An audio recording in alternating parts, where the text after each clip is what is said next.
Pemirsa, cincau hijau saat ini tidak terlalu ramai. Pedagang musiman yang menjual cincau hitam di sejumlah pasar tradisional mengeluhkan sepinya pembeli saat Ramadan tahun 2025.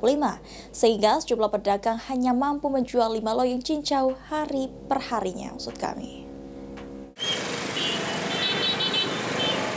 Di bulan suci Ramadan 2025, sejumlah pedagang cincau hitam di pasar tradisional Palembang mengeluhkan penurunan penjualan. Yuna, salah satu pedagang cincau di pasar 10 Ulu mengatakan, penjualan cincau saat ini menurun drastis, di mana saat awal Ramadan dirinya mampu menjual hingga 15 loyang, namun kini hanya mampu menjual 5 loyang cincau hitam. Ya, sebeca itu. Kalau raminya tuh sampai hari ketiga. Kalau keempat tuh kendor. Oh, cuman berlangsung 3 hari berarti? Iya, yang ramennya menjelak tinggi saya itu. Kalau awal-awal pacak laku berapa gitu, Bu? Kalau habis, kalau ibu ini tidak perlu terlalu banyak. Awal-awal tuh mungkin habis 15 wadah. Kalau sekarang? Kalau sekarang 5. Cuma 5 laku ya?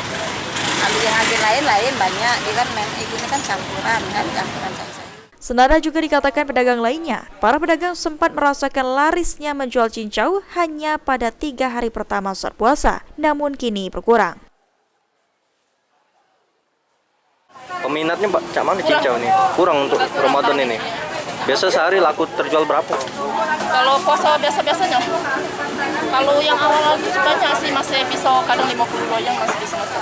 Sehari itu? Iya, sekarang enggak lagi. Kalau sekarang kira-kira berapa lah? Paling 20, 20 loyang. Penjualan lancar selama 3 hari. Nah, seminggu berikutnya turun. Turun ya? Ya, menurun. Kalau tahun ini bawa berapa banyak kita, Kak? Nah, biasanya setiap hari itu habislah sekitar 10 loyang. Kalau sekarang berapa sehari bisa habis? Ini cuma 5. 5 loyang? Ya. Kalau dibanding tahun kemarin, kayak mana, Kak, perbandingannya? Bandingkan tahun kemarin, enak tahun kemarin.